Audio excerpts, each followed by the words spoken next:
Today's episode is kind of an impromptu one because as I was getting ready today, Lauren Hill's X Factor came on and it brought me back to my times of heartbreak, to my times of singledom, of trying to understand what the heck am I doing wrong that keeps me ending up in the same place. And then I remember all the books I read and all of the advice I tried to follow that wasn't really working. If anything, was making it worse sometimes. And it gave me an idea that how about today I talk to you about the most commonly shared advice that actually, instead of helping, is keeping you single. Because when you think about it, why is it that some women can spend years consuming dating advice, doing the inner work, listening to podcasts, reading the books, saving posts on social media. And yet, when it comes to dating and commitment, their results just don't change. They are still dating men who hesitate. They are still dating men who are inconsistent and flaky and lack initiative. And they are still blaming themselves, constantly asking, and that's actually the only constant thing in their life, what the heck is wrong with me? What am I doing wrong? And something that not many people stop to think about or even consider is that some of the advice you have trusted the most, some of the advice that you hear time and time again on social media, might be the very thing that is making you single. And I don't mean to say that you are following it incorrectly, but actually that it's the advice itself that is wrong. By the end of this episode, I am going to share exactly what helped me go from attracting charismatic but unreliable men to meeting a man who is steady, who is intentional, and clear about building a future together. And spoiler alert, it was something that most dating advice never even mentions, and that actually has nothing to do with texting scripts, playing hard to get, or trying to lean back more. If you're new here, my name's Laura Nagel. I'm a dating and confidence coach for high achieving women and the author of the Dream Framework, the first and only dating coaching program with the 6-month results guarantee. I have helped over 100 women find the one within weeks and months, and I would love for your story to be next. Let's get into it. When I moved to London 5 years ago, I genuinely believed dating would finally work out for me because I had built a career, I was independent, I was conventionally attractive or attractive enough, I was self aware, and I was confident. So on paper, I was the woman who should have options, right? Well, wrong, because I did have some options, but they were never the right ones. These would be the types of men who pursued me intensely at first, but would very quickly turn out to be love bombers, or men who talked about the future, but never bring exclusivity, so the thing would eventually fizzle out. Or men who were impressive, they were successful, they had high social status, but they had no emotional literacy or self awareness, which meant that building any type of connection, healthy connection with them, was impossible. And I remember sitting in an Uber after one particular date, feeling just so excited because we had very good chemistry and he was driven, he was intelligent, he was ambitious, and he was handsome on top of all of that. We also shared many interests and passions, and I was so excited to show him my world and for him to learn mine. But then he disappeared, and instead of thinking, this is a clear sign he is not that into me, which is fine, we are not aligned, maybe he's not that serious about dating at the moment, I went straight to thinking, what did I do to mess this up? So, like most high achieving women who are like, you know what, just tell me what to do and I'm gonna do it, I turned to advice. So, don't be afraid to show initiative. Don't be afraid to double text him, match his effort, create mystery, pull back, but at the same time, let him know you're also pursuing him. And it was just so confusing. So on the outside, it might have seemed like I was doing everything right because I was following the rules, and somebody could say that my experience wasn't so bad because it's not like I was going on dates with losers. But deep down, one, I was extremely confused because the advice was confusing, which led me to overthink every message a million times before sending it. I was bracing for rejection every time. I was trying to strategically, subtly, but at the same time, effectively push for that connection to move forward. And that internal tension is what most dating advice completely ignores. It teaches you how to control your behavior without helping you understand why it's important and how to change these negative internal drivers that make you spiral, such as anxiety, such as scarcity mindset, and how to turn them into positive ones that help you feel more secure and stable in these initial stages. The second thing is social media is normalizing our addiction to control on every level. And this is especially dangerous for high achieving women because we are so used to having it all under control. We're very often perfectionists. So it all has to be our way. And the modern advice tends to normalize control as the modus operandi in all areas of life, including dating. And I get the appeal because there is something comforting about rules that tell you when to text and how long to wait and what to say. That also feels productive, especially for high achievers, because we are used to working in systems and processes. The problem is, dating is not a corporate strategy.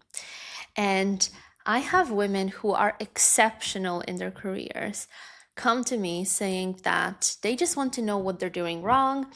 And when we analyze it, what they are actually doing is over managing early dating stages and over analyzing the tone, reading into every delayed response, and overthinking their own behavior. They're trying to approach dating with the same energy they approach work, which is prioritizing control and clarity gained from data. The problem is, though, men who are secure in their masculine and who are emotionally mature are not attracted to that control and vigilance because they have enough of that themselves. They want someone who complements their characteristics with emotional warmth and stability. So the irony is that the more you try to control and optimize every interaction, the less magnetic you are. Now, let me share with you the mindset struggles I was going through because I feel like that's something that so many women can identify with, and maybe you can too. So basically, after a relationship with a man who, on paper, was everything that I wanted, he was successful, he was intelligent, he was driven, had social status, plenty of ambition. Unfortunately, behind closed doors, that same man would be dishonest, disloyal, very often inconsistent with what he would say versus what he would do. So when it ended, I had this big scary thought that kept coming up in my mind, asking me or telling me, what if this is the best I can do? What if you can only have one, either looks and ambition or loyalty and respect? So for the longest time, that belief dominated my way of thinking. Not consciously, of course, I wasn't choosing that, but underneath the standards and the confidence and the external successes, I had this massive, massive fear that high caliber men who I would see as an appropriate match for me, were rare, were inaccessible for me, that somehow it was very difficult to meet them. And that in turn made me tolerate behavior that I would never, ever advise a client to tolerate today. And this is what most dating advice never addresses. It doesn't ask, what do you believe you deserve?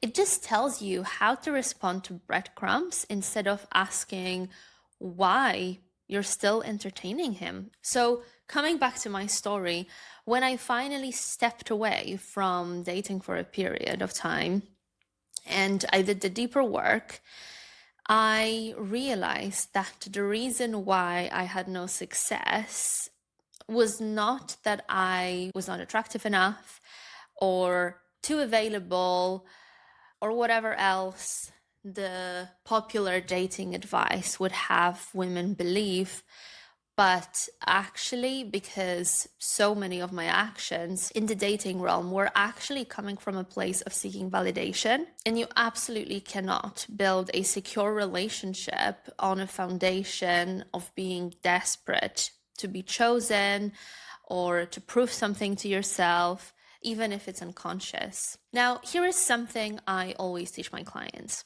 Early dating is a test for your nervous system, because life with a high performing man, especially one with ambition, a leadership role, the pressure that comes with it, requires emotional maturity and stability.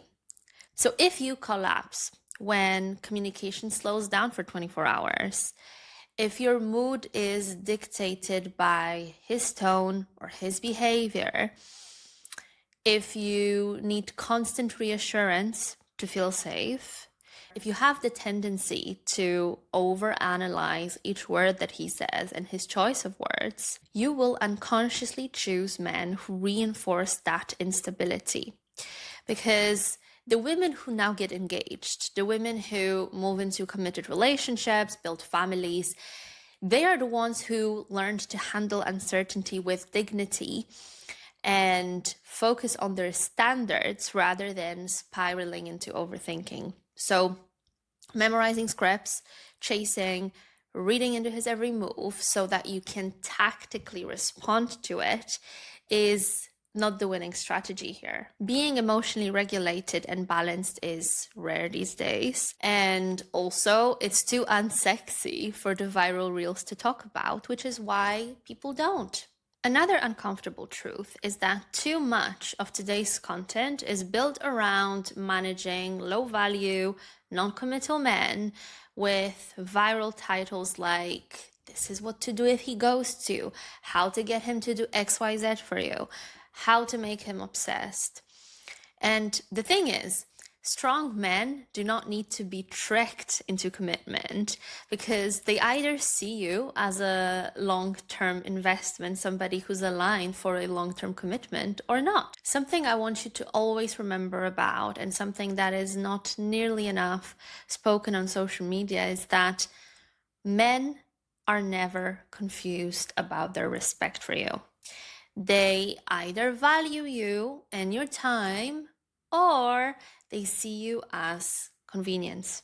There is nothing in between, and sadly, once you are assigned a category, it is nearly impossible to change it. The top 5% men will always make time for you despite being busy and will pursue you consistently. So, that's a big point here. If you need strategies to stabilize him, that means he is not stable. And if you normalize that, you will slowly adjust your standards. And with time, you will start calling inconsistency potential.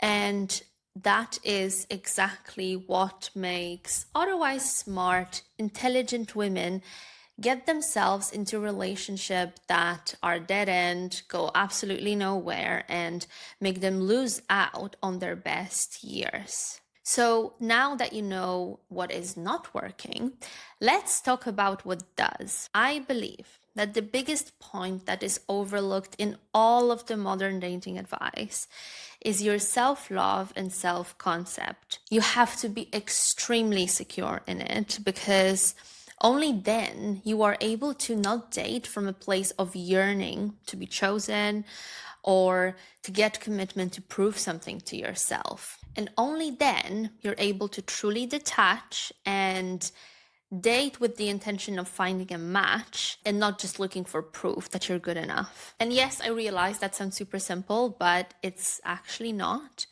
I had to take a year of dating to do all of the inner work required for this change.